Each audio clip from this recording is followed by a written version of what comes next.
नमस्कार प्रिय छात्रों, मैं आपका हिंदी अध्यापक एस गौंडी। तो पिछले पीरियड में हमने एक कहानी यह भी इस पाठ में मन्नू भंडारी जी के माता के बारे में कुछ कहती है।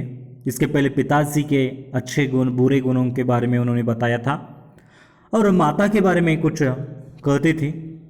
तो माता जी उनकी बेपढ़ी लिखी थी, लेकिन धरती से ज़्यादा उनमें क्या था, धैर्य और सहनशीलता थी।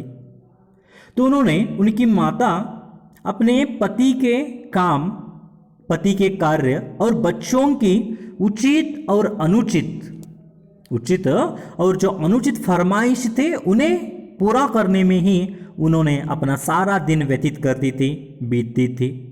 तो उसे अपना फर्ज समझती थी और सहज भाव से वह स्वीकार कर यह मेरा काम ही है, बच्चों की सेवा करना और पति की सेवा करना यह मेरा कर्तव्य है, यह मेरा काम ही है, ऐसे समझकर मन्नू भंडारी जी की माँ काम करती थी। तो जैसे पर हम भाई बहनों का सारा लगाव माँ के साथ था, यानी कि सारा लगाव जो था, सारी सहानुभूति जो थी, सहनशीलता जो थी, वह उनके माता के साथ ही थी। लेकिन माता में रहने वाले कुछ भी एक भी गुण उनका आदर्श नहीं बन सका। मन्नू भंडारी यह कहना चाहती है, यानी कि माता के अंदर सहनशीलता थी, उनमें धैर्य था, लेकिन यहाँ पर यह कोई भी उनका आदर्श नहीं बन सकता। तो इसके बाद मन्नू भंडारी कहती है, यह प्रैतुक जो पुराण है यह अब समाप्त करके मैं अपने बारे में, खुद के बारे में बताना चाहती हूँ। ऐसे कहकर उन्होंने अब खुद के बारे में बताती है। क्या बताती है, यानी कि वह 5 भाई बहनें थे। तो 5 भाई बहनों में मन्नू भंडारी छोटी थी। तो उनकी बड़ी जैसा पर सबसे बड़ी बहन जो थी, उनकी शादी हो रही थी, तब यहाँ पर मन्नू भंडारी केवल 7 साल की थी। तो उनकी शादी की धुंधली सी नजर उनके मन के ऊपर है, अस्पष्ट दृश्य उनके मन के ऊपर है, यानी कि ज्यादा जैसा पर छपा नहीं है वह दृश्य। तो उसके बाद वह फिर से कहती है मन्नू भंडारी, उनकी बहन, उनसे 2 साल बड़ी एक बहन थी, उनका नाम था सुशीला। तो सुशीला और वह घर के बड़े आंगन में बचपन में खेल खेला करती थी। तो खेल के नाम देखिए, सतोलिया, लंगड़ी टांग, पकड़म पकड़ाई, काली टीले। तो कमरों में गुड्डियों के ब्याह भी रचना, पास पड़ोसियों के सहेली के साथ यह खेल खेला करती थी मन्नू भंडारी जी। तो उसके बाद के खेल और यूं खेलते खेलते अपने भाइयों के साथ गिल्ली डंडा भी खेलती थी। कांच पीसकर मांझा सूतने का काम भी उन्होंने किया था, वह भी एक खेल है। तो लेकिन इन गतिविधियां जो थी घर के दायरे के बाहर अधिक थी। ये जो खेल घर के बाहर ही खेला करती थी, घर के अंदर नहीं। तो उनका घर जो उस समय कहां पर था, हमारी सीमा थी घर, यानी कि घर के बाहर खेला करती थी, लेकिन उनकी सीमा थी घर, यानी कि वह घर के बाहर, यानी कि उनका सारा मोहल्ला जो था वह उन्हें घर समझती थी। तो कल यहाँ पर हमने वीडियो के टेक्निकल प्रॉब्लम से वीडियो यहाँ पर कट हो गया था, तो इसका आगे का भाग आज के पीरियड में हम देखेंगे।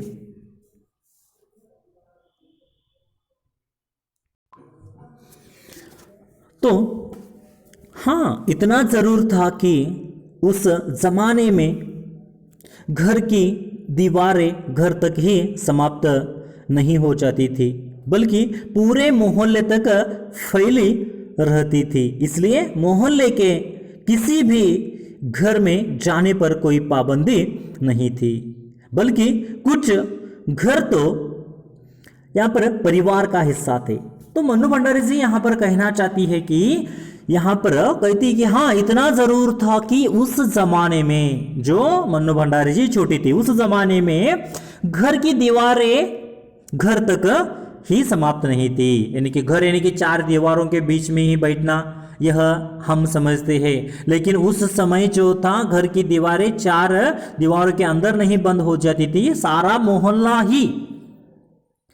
मोहल्ला ही घर समझा जाता था।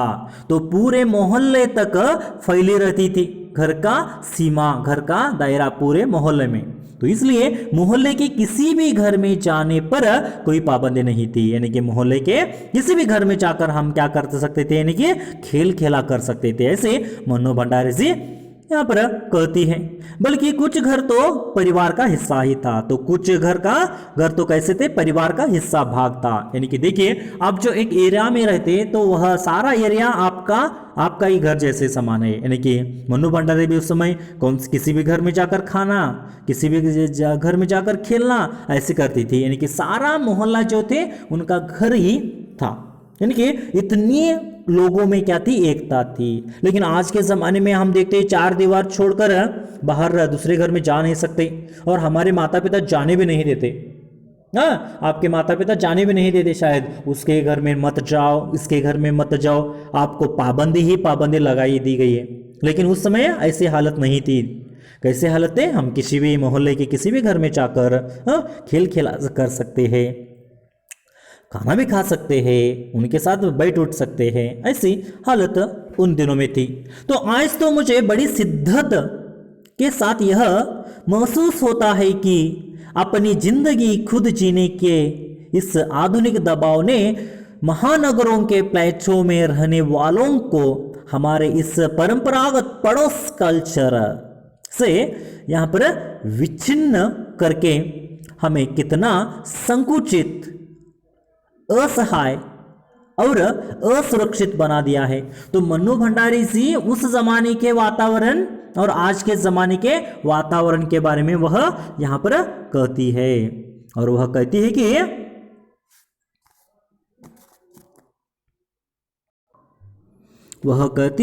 आज तो मुझे बड़ी शिद्दत के साथ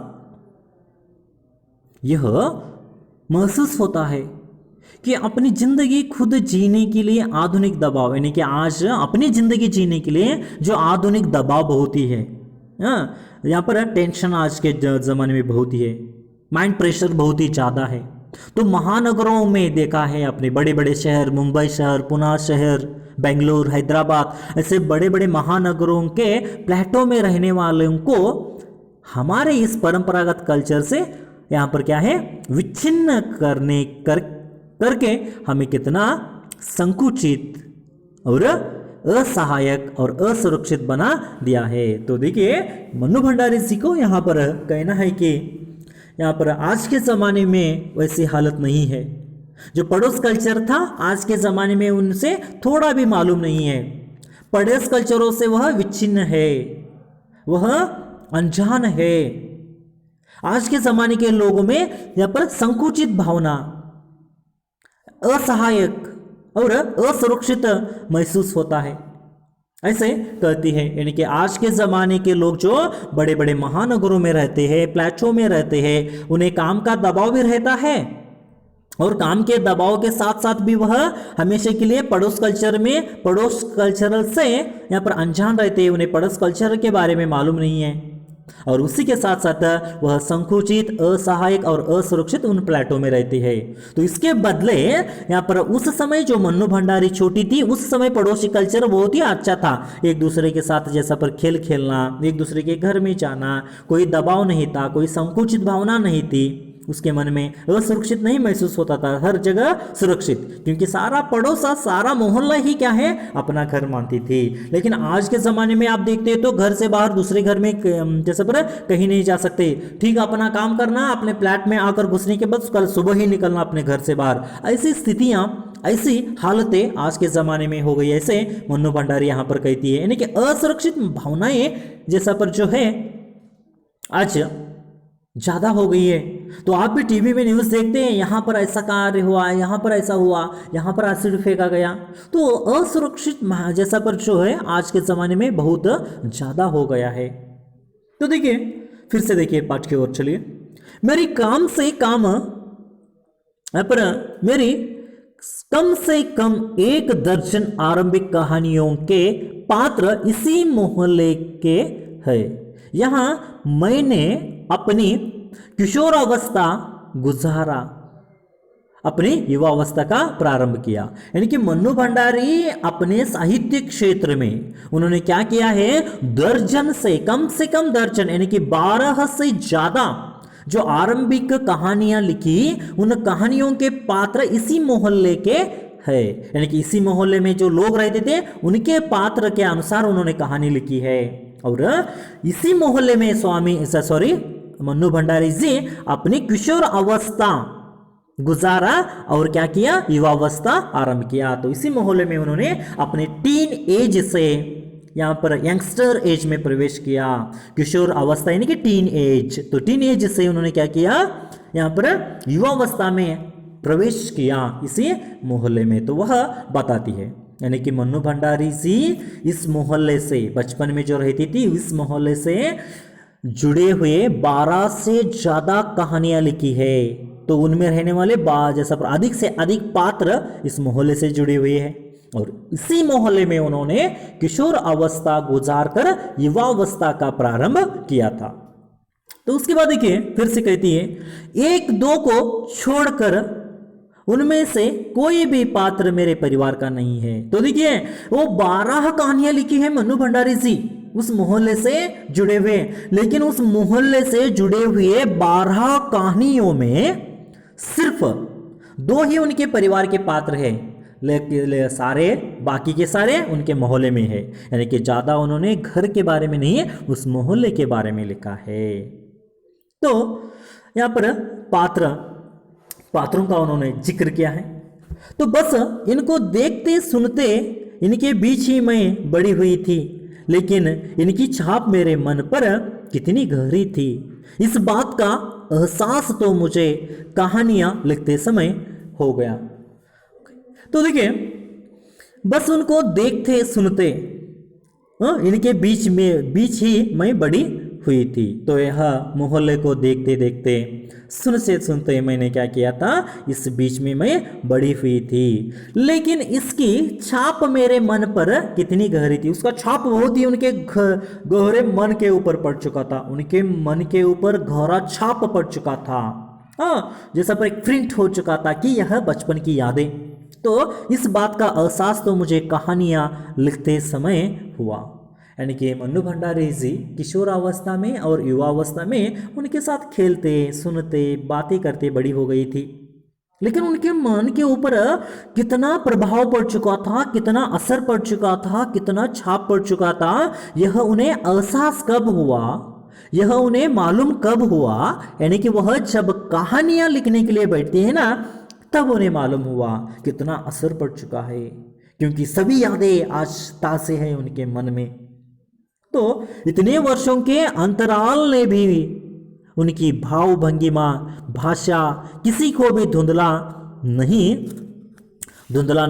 किया था। यानी कि बचपन में जो किशोरावस्था और युवावस्था में जो घटनाएं गई थी, उस घटनाएं घटी थी उस मोहल्ले में, तो वह सारी घटनाओं के बारे में क्या नहीं हुआ था, उन्होंने कितने वर्ष के बाद भी, इतने वर्षों के अंतराल यानी कि इतने वर्ष बीतने के बावजूद भी वहां सभी बचपन की भावभंगियां उनके मन के अंदर, उनके आंखों के सामने खिलती है।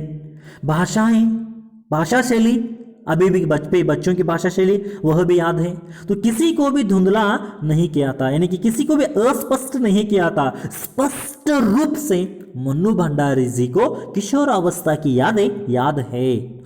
तो और बिना किसी विशेष प्राय के बड़े सहज भाव से वे उतरते चले गए। यानी कि लिखने जब मन्नू भंडारी जब लिखने के लिए बैठती थी कहानियां, तब बिना किसी प्रयास के, बिना किसी कोशिश के, ये बड़े सहज भाव से उठती सहज बैठने के बाद जैसा पर याद करती वह लिखती रहती थी। इतनी याद थी उनकी घटनाएं, उनके यादें उतरते चले गए, यानी कि लेखन में उनके लिखते चले गए, उतरते चले गए। यानी कि उन्होंने, तो देखिए आप भी पढ़ाई करते हैं, एक साल पढ़ा, जैसा पर आप पढ़ाई करते हैं और अंतिम वार्षिक परीक्षा में लिखने बैठते तो कुछ याद नहीं आता आपको, एक साल में ही आप भूल जाते हैं जल्दी। तो कुछ छात्र ऐसे भी होते हैं, उन्होंने जो बचपन में पढ़ा था वह याद करके भी लिखते हैं यहाँ पर कुछ विशेष टिप्पणियां, अथवा जो आपको 10वीं कक्षा में 8वीं कक्षा में जो लेटर राइटिंग सिखाते हैं ना, वह याद करके, या जैसा पर द्वितीय पीयूसी में भी लिखते हैं। तो याद सरल रूप से किसी लोगों को, किन लोगों को आता है, किन लोगों को नहीं आता है। तो लेकिन नहीं, मन्नू भंडारी को भी यहाँ पर जो बचपन की यादें थी वह स्पष्ट रूप से याद है। जब लिखने बैठती है तो जैसा पर अभी कुछ घंटे कुछ समय पहले ही पढ़ा हो जैसा, अथवा यह घटना घटी हो, ऐसे स्पष्ट रूप से वह इस घटना, उन बचपन के घटनाओं को वह लिखती चली जाती है। तो उसी समय के दा साहब, यानी कि एक मोहल्ले का यह एक पात्र है दा साहब। तो उसी समय के दा साहब अपने व्यक्तित्व की अभिव्यक्ति के लिए अनुकूल परिस्थितियां पाते ही यहाँ पर महाभोज यानी कि उपन्यास में इनके इतने वर्षों बाद कैसे एकाएक अजीवित हो उठे। तो देखिए उन्होंने वह उस समय बचपन का एक बड़ा पात्र के बारे में उन्होंने जिक्र किया। यहाँ पर वह पात्र का नाम क्या है? दा साहब। तो दा साहब अपने व्यक्तित्व की अभिव्यक्ति के लिए अनुकूल परिस्थितियां पाते ही महाभोज जब मन्नू भंडारी उपन्यास लिखी तो उसमें उनका उन्होंने जिक्र किया था। इतने वर्षों बाद कैसे एकाएक जीवित हो उठे, एकाएक याद आ जाते हैं उन्हें मन्नू भंडारी जी को। तो एकाएक जैसा पर याद आने के कारण उन्होंने दास साहब के ऊपर ही महाभोज नामक उपन्यास लिखा है मन्नू भंडारी जी। तो जीवित हो उठा, तो यह अपने लिए भी यहाँ पर आश्चर्य का विषय था, एक सुखद आश्चर्य का, यानी कि सुखद आश्चर्य को जो था तो वह बात थी मन्नू भंडारी को, क्योंकि अचानक ही दास साहब नामक कैरेक्टर उन्हें याद आ गया था। तो याद आते ही उन्होंने महाभोज नामक उपन्यास में लिखा था, वह उन्हें याद आया। तो देखिए छात्रों, इस परिच्छेद में हमने मन्नू भंडारी जी की बचपन के बारे में सुना है, पढ़ा है। तो बचपन में उन्होंने अपनी और एक बार नज़र डालते हैं इस परिच्छेद के ऊपर हम। तो देखिए मन्नू भंडारी जब छोटी थी तब उसकी 7 साल की थी, तब उनकी बड़ी बहन की शादी हो जाती है। तो वह यादें धुंधली सी उनके आंखों के सामने है, अस्पष्ट है, स्पष्ट रूप से नहीं है। तो उनसे बड़ी 2 साल बड़ी बहन सुशीला, तो सुशीला के साथ जो वह खेल खेलती थी वो सभी उन्हें याद है। तो कौन कौन से खेल खेला करती थी वह? सतोलियाँ, लंगड़ी टांग, पकड़म पकड़ाई, काली टीलो। तो कमरों में गुड्डे गुड़ियों का ब्याह शादी पास पड़ोस की सहेलियों के साथ खेला करती थी, और अपने भाइयों के साथ गिल्ली डंडा, पतंग उड़ाना, कांच पीसकर मांझा सूतना, ऐसे खेल खेला करती थी। तो बचपन का उनका दायरा कहाँ तक था? घर का दायरा, सारा मोहल्ला ही उनका घर का दायरा था। तो इसके बाद फिर से देखिए इस परिच्छेद में वह कहती है कि आज वह बड़े शिद्दत के साथ कहना चाहती है कि जो बचपन की यादें हैं वह उन्हें याद है। पड़ोस कल्चर, यानी कि आज के लोगों में पड़ोस कल्चर नहीं है। नगरों में जाकर रह चुके हैं, सिटियों में जाकर रह चुके हैं, शहरों में जाकर रह चुके हैं, पड़ोस कल्चर सब कुछ भूल चुके हैं। सभी स्वार्थपरता सोच रहे हैं, स्वार्थ भावना सोच रही है। किसी जैसे रिश्तेदार आते हैं तो उसके साथ 1-2 घंटे बातचीत करते हैं, और कौन से ट्रेन से जाओगे, कौन से बस से जाओगे, यह सीधे पूछ लेते हैं। यानी कि इतनी स्वार्थपरता, इतने कामों में डूबे हुए लोग हैं। तो इसके बारे में भी जिक्र किया है। और आप पहले पड़ोस कल्चर बहुत ही अच्छा था, लोगों में आपस में मिलजुल कर रहना, लेकिन आज के जमाने में क्या हुआ है, वह पड़ोस कल्चर है ना बर्बाद हो चुका है। आज का कल्चर आ गया है तो जैसा पर टीवी कल्चर आ गया है, हमेशा के लिए दिन भर इस सीरियल उस सीरियल को देखते बैठते हैं, टीवी कल्चर। और टीवी कल्चर छोड़िए, आज के ज़माने में तो इतना कल्चर, ऐसा कल्चर आ गया है, घर से बाहर नहीं जाते, मोबाइल कल्चर आ चुका है। तो मोबाइल कल्चर ऐसा है कि मोबाइल संस्कृति ऐसी है कि घर में अगर 2-4 ही लोग हैं तो 2-4 लोग बैठते हैं तो घर के परिवार के सदस्य अपने साथ नहीं बातें करते हैं, वह एक दूसरे के हालात नहीं पूछते हैं, एक दूसरे की खबरें नहीं लेते हैं, वह हमेशा के लिए अपने अपने मोबाइल में व्यस्त रहते हैं। खाना खाते समय मुंह में जैसा पर निवाला डालते समय मोबाइल में ही देखना, क्या मोबाइल इस पड़ोस कल्चर को बर्बाद किया है, सत्यानाश किया है। पहले ज़माने में पड़ोस कल्चर ऐसा था, एक दूसरे के सहायता करना, हाँ, मेरी शादी है तुम आओ, मेरे घर में यह कम पड़ गया है, 2 दिनों के लिए दो। ऐसे ही वह पड़ोस कल्चर आज सत्यानाश हो चुका है और उसकी जगह पर टीवी कल्चर, मोबाइल कल्चर आ चुका है। तो यह मोबाइल कल्चर आने के कारण ही कितने छात्र अपनी पढ़ाई को भूल कर बैठे हैं उसके सहारे के साथ। हाँ, पढ़ाई को भूलकर जो जीवन में वेरी इंपॉर्टेंट, बहुत ही महत्वपूर्ण जो समय है उसको बर्बाद कर रहे हैं। इसलिए हमें इसको छोड़ना चाहिए, जितना आवश्यक है उतना ही इस्तेमाल करके ज़्यादा जो जिंदगी में खुशियाँ है उसको क्या कीजिए, निभाइए, उसको महसूस कीजिए।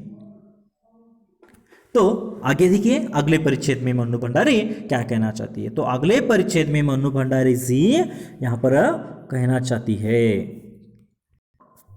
वह कहना चाहती है कि उस समय तक हमारे परिवार में लड़की के लिए अनिवार्य योग्यता थी उम्र में 16 वर्ष और शिक्षा में मैट्रिक। तो देखिए उस समय मन्नू भंडारी जी कहते हैं उस समय तक हमारे परिवार में लड़की की विवाह के लिए अनिवार्य योग्यता थी उम्र 16। यानी कि मन्नू भंडारी जब पढ़ाई लिखाई करती थी तो उस समय शादी की उम्र कितनी थी? शादी की उम्र केवल 16 साल थी। 16 साल में शादी की जाती है। आज के दिन में देखिए कितने साल है शादी के लिए? तो आज के दिनों में 18 साल है। तो मोदी जी यह भी सोच रहे हैं कि 21 साल किया जाए, क्योंकि 18 साल में लड़कियां शादी करके चली जा रही है तो वह पूर्ण पक्व नहीं होती सोच में, दिमाग में। हाँ, तो इसलिए 21 साल किया जा रहा है, क्योंकि सभी बेटियां पढ़े, बेटियां पढ़ाओ बेटियां बचाओ। तो जैसा पर बेटियां बढ़ाओ। तो देखिए यहाँ पर इसलिए आजकल स्त्रियों की यानी कि लड़कियों की शादी की उम्र 21 की जा रही है, लेकिन उस समय मन्नू भंडारी जी की शादी की उम्र कितनी थी? केवल सिर्फ 16 साल। हाँ, तो देखिए और शिक्षा कितनी पाई जाती है? मैट्रिक। हाँ, मैट्रिक शिक्षा दी जाती है। तो आज के जमाने में कम से कम, आज के ज़माने में, मन्नू भंडारी के ज़माने से नहीं, आज के ज़माने में कम से कम लड़कियां डिग्री समाप्त करे, ग्रेजुएट हो, इसलिए 21 साल शादी की उम्र की जा रही है। तो उसी तरह देखिए मैट्रिक सीखे, चलिए शादी करके दीजिए, ऐसे हालात उस समय थी। तो सन 44 में, 44 सन के यहाँ पर 1944 में सुशीला ने यह योग्यता प्राप्त की, यानी कि 1900 यहाँ पर 44 में 1944 में सुशीला यह योग्यता प्राप्त कर चुकी थी, यानी कि उनकी साल, उनका उम्र 16 साल और उनकी शिक्षा मैट्रिक हो चुकी थी 1944 में मन्नू भंडारी जी की। तो देखिए यहाँ पर योग्यता प्राप्त की और शादी करके कोलकाता चली गई, यानी कि मन्नू भंडारी नहीं, उनकी बड़ी बहन सुशीला। तो सुशीला ने 1944 में 1944 में सुशीला ने यह योग्यता प्राप्त की और मन्नू भंडारी की बड़ी बहन, और उन्होंने क्या किया? शादी कर ली, ब्याह कर लिया और कोलकाता चली गई। तो उसके बाद देखिए दोनों बड़े भाई भी आगे पढ़ाई के लिए बाहर चले गए। तो देखिए सुशीला भी बाहर चली गई। 5 लोग थे मन्नू भंडारी भाई बहन के साथ। बड़ी बहन की पहले ही शादी हो चुकी है, तो उसके बाद सुशीला की भी शादी हो गई 1944 में। तो उसके बाद बड़े बच्चे 2 भाई लोग, तो वह भी पढ़ाई के आगे पढ़ाई के लिए बाहर चले गए। तो सिर्फ घर में बची कौन? मन्नू भंडारी। तो इस लोगों की छाया छत्र के हटते ही पहली बार मुझे नए सिरे से अपने वजूद का एहसास हुआ। तो मन्नू भंडारी जी के ऊपर जैसे पर छाया छत्र था। किनका छाया छत्र था? आश्रय। हाँ, किनका आश्रय था? बड़े 2 भाई और बहन का आश्रय था। कुछ भी मन्नू भंडारी के तो उनका हेल्प, उनके सहाय था। लेकिन वह अब छाया छत्र जो छत्र छाया जो है वह छत्र छाया क्या कर लगी है? अब हटने लगी है। छत्र छाया जो आश्रय जो था उनके ऊपर से निकल रहा है पहली बार, और पहली बार वह अकेली सी घर में रह चुकी है और मुझे नए सिरे से अपने वजूद का एहसास हुआ, यानी कि नए सिरे से उनका अस्तित्व का जैसा पर एहसास हो जाता है। मैं अकेली हूँ, मुझे कैसा काम करना चाहिए नए समय के बारे में। तो पिता जी का ध्यान भी पहली बार मुझ पर केंद्रित हुआ, यानी कि मन्नू भंडारी के ऊपर उनके पिताजी का ध्यान जो था वह पहली बार उनके ऊपर केंद्रित हो जाता है, क्योंकि इसलिए इसके पहले घर में और 3 थे, 2 लड़के और एक सुशीला नामक बहन, तो इसी कारण उनके ऊपर भी ध्यान रहता था। लेकिन वो सभी घर से बाहर जाने के कारण क्या हो जाता है, पहली बार मन्नू भंडारी के ऊपर पिताजी का ध्यान केंद्रित हो जाता है। और लड़कियों का जिस उम्र में स्कूली शिक्षा के साथ साथ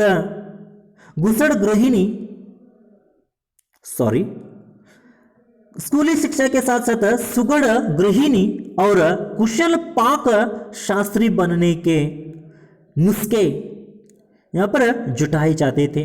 तो उस समय मन्नू भंडारी कहती है कि ये लड़कियों के जिस उम्र में जो उनकी उम्र थी, तो उस उम्र में क्या किया जाता है, यानी कि यहाँ पर स्कूली शिक्षा के साथ साथ पढ़ाई भी जैसा पर पाठशाला में पढ़ाई के लिए भेजते हैं, और सुंदर यानी कि सुघड़ गृहिणी यानी कि सुंदर गृहिणी बनने को भी कहते हैं। कुशल पाक शास्त्री बनने के लिए नुस्खे जुटाए जाते हैं। कुशल पाक शास्त्री यानी कि यहाँ पर घर में पकवान बनाने के लिए, घर में खाना बनाने के लिए उन्हें नुस्खे जुटाए जाते हैं। नुस्खे जुटाने यानी कि यहाँ पर टिप्स देना, चाय ऐसे करते हैं, खाना चावल ऐसे बनाती है, चपाती ऐसे बनाती है, ऐसे टिप्स देना, क्योंकि अगले कुछ साल में उनकी शादी होने वाली रहती है। इस कारण उन्हें क्या किया जाता है, पढ़ाई के साथ साथ घर में जो खाना कैसे बनाना है यह भी सिखाया जाता था।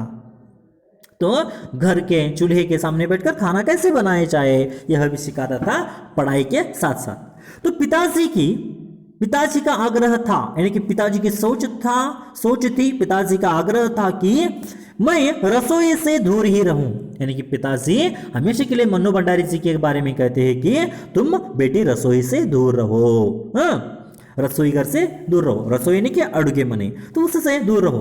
तो रसोई को वे भटिया खाना कहते थे। मन्नू भंडारी जी के पिताजी रसोई को क्या कहते थे, भटिया खाना। भटिया खाना यानी कि पर बड़ा चूल्हा, जो बड़ा चूल्हा आपने देखा है ना, तो बड़ा चूल्हा इसे कहते थे। और उनके हिसाब से वहां रहना अपनी क्षमता और प्रतिभा को भट्टी में झोंकना था।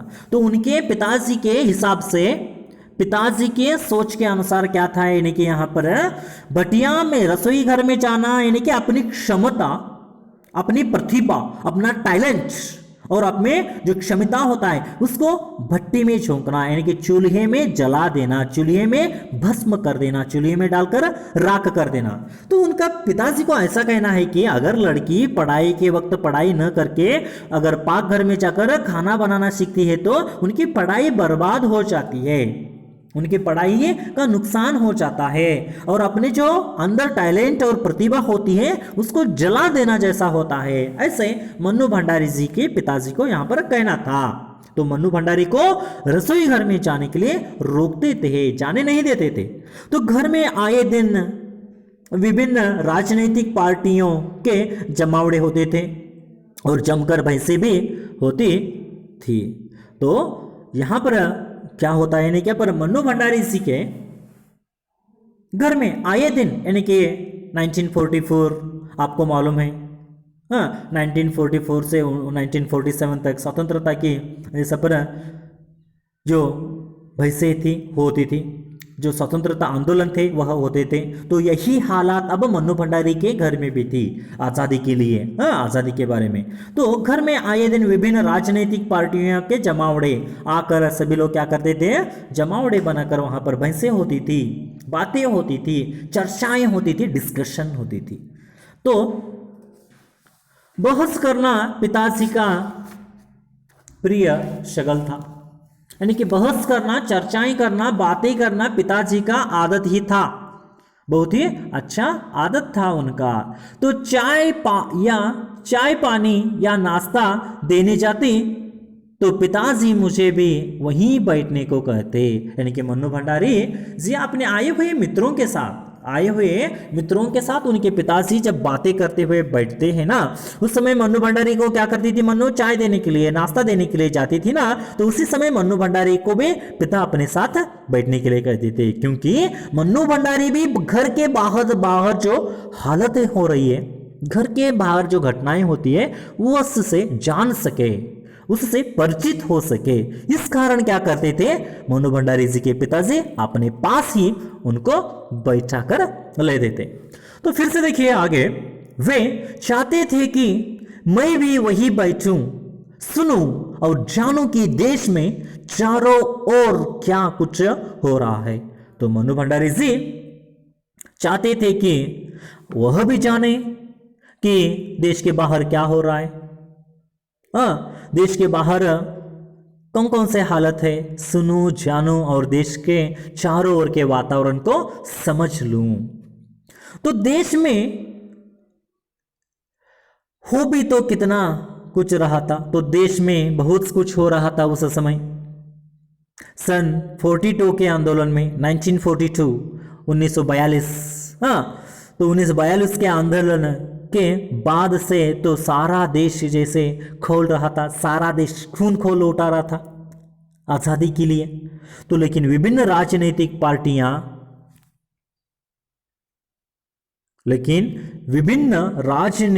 पार्टियों की नीतियां, उनके आपसी विरोध या मतभेदों की तो मुझे दूर दूर तक कोई समझ नहीं थी। यानी कि मनु भंडारी जी अपने पिता के साथ उनकी चर्चाएं करने सुनने के लिए बैठती थी, लेकिन बाहर जो राजनीतिक पार्टियों में जो नीतियां होती थी, कूटनीतियां, आप सभी लोगों को मालूम है, तो कूटनीतियां होती थी, तो उसके बारे में और आपसी विरोध जो होते थे, आपसी मतभेद जो होते थे, ये कहता है यह काम करे तो चलेगा, ये कहता है बेंगलुरु में जैसे पर आंदोलन करे, ये कहता है मंगलुरु में करे, ये कहता है बेलगम में करे। तो ऐसे जो मतभेद थे ना, तो ऐसे मतभेद से वह वाकिफ नहीं थी, उन्हें मालूम नहीं था, दूर दूर तक कोई समझ नहीं थी। तो हाँ, क्रांतिकारियों और देशभक्त शहीदों के रोमानी आकर्षण, उनकी कुर्बानियों से जरूर मन आक्रांत रहता था। यानी कि राजनीतियों के विषयों के बारे में उन्हें जानकारी नहीं थी, लेकिन मन्नू भंडारी जी को यहां पर कौन सी जानकारियां हैं, जो क्रांतिकारी देश के क्रांतिकारी देशभक्त जो है, उनकी शहीद जो होते हैं, वह उनकी घटनाएं उन्हें मालूम हो जाती थी, उनकी कुर्बानियों से मन आक्रांत हो जाता था। आक्रांत होने के पर दुखित हो जाना, उनका मन पीड़ित दुखित हो जाता था। तो देखिए इस परिचित का फिर एक बार हम इस परिचित को देखते हैं। तो मनु भंडारी की बड़ी बहन सुशीला 1944 में वह 16 साल की और 10वीं कक्षा मैट्रिक समाप्त होने के बाद उनकी शादी हो जाती है। तो उसके बाद उनकी कोलकाता में शादी कर भेजी जाती है। भेजने के बाद दोनों बड़े भाई भी क्या करते हैं, उच्च शिक्षा के लिए, अगली पढ़ाई के लिए बाहर चले जाते हैं। तब मन्नू भंडारी घर में अकेले रह जाती है। जो उसके पहले बड़े बहन, दो भाई और बहन का जो छाया था, छत्र छाया आश्रय जो था, वह मिट जाता है और वह अकेली रह जाती है। तब अकेले रहने का जो अस्तित्व वजूद जो होता है, वह उन्हें एहसास हो जाता है, उन्हें वह मालूम हो जाता है। और अब पिताजी का ध्यान भी उनके तरफ केंद्रित हो चुका है। क्यों केंद्रित हो चुका है? क्योंकि वह अकेली सी है घर में। इसके पहले 2-3 लोग थे, वह अकेले हैं, इसलिए उसके ऊपर केंद्रित हो जाता है। तो स्कूली शिक्षा के साथ साथ वहाँ पर क्या सिखाया जाता था? पाक घर, यानी कि खाना बनाना भी सिखाया जाता था, ताकि स्कूली पढ़ाई करते करते खाना बनकर 10वीं कक्षा के बाद उनकी शादी करके भेज दिया जाए। इसी वजह से उन्हें खाना बनाना भी सीखा जाता है। तो आज के ज़माने लड़कियों की भी ऐसा है, अगर 12वीं कक्षा समाप्त हो जाए तो डिग्री जाते समय उनको क्या करना, खाना बनाना सिखाया जाता है, ताकि आगे वह अपनी गृहस्थी संभाल सके, अपना घर संभाल सके। तो आगे जाकर इस पाठ में देखिए, जो उस उम्र में जो रसोई में बैठकर खाना पकाता है, भाटिया खान में बैठकर खाना पकाता है, तो उसको मनु भंडारी जी के पिता क्या कहते हैं, क्या पर अपनी क्षमता और अपनी प्रतिभा को भट्टी में झोंकना था। तो उसी समय मनु भंडारी के घर में विभिन्न पार्टियां आकर क्या करती थी, यानी कि यहाँ पर बहसें करती थी, बातें चलती थी। तो मनु भंडारी जी उस समय अपने पिताजी के लिए चाय, नाश्ता, पानी देने के लिए जाती थी। तब उनके पिताजी अपने पास यहाँ पर बैठने के लिए कहते थे, क्योंकि वह भी देश काल की बातें जान सके, समझ सके। तो उस समय मन्नू भंडारी जी को जैसा पर कुछ मालूम नहीं था। देश में बहुत कुछ हो रहा था 1942 में, लेकिन राजनीतिक पार्टियों में विभिन्न मतभेद हो रहे थे, इसके बारे में उन्हें कुछ भी जानकारी नहीं थी। लेकिन मन्नू भंडारी इतना ही समझती थी कि जो देश के लिए शहीद होते हैं, यह बातें सुनकर उन्हें बहुत ही बुरा लग जाता था, मन दुखित होता था, मन पीड़ित होता था। तो छात्रों, यहीं पर हम रुकते हैं आज के दिन में। अगले पीरियड में अगला भाग देखेंगे। तब तक थैंक यू, धन्यवाद।